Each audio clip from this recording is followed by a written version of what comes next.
नर्क भी वैसा है नीचे, और भी प्लेन्स है नीचे,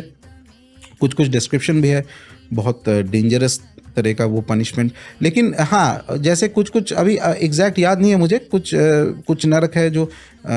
रौरव, महारौरव ऐसे कहा जाता है, और वहाँ पे जैसे एक नरक होता है जहाँ पे कोई स्पिरिचुअल पावर को मिसयूज कर रहा है, जिसको ब्लैक मैजिक या कोई अभिचार क्रिया कर रहा है, पैसे के लिए कर रहा है, कुछ बिना डिस्क्रिमिनेशन की। यही है कि आपका जो एथिक्स है ना,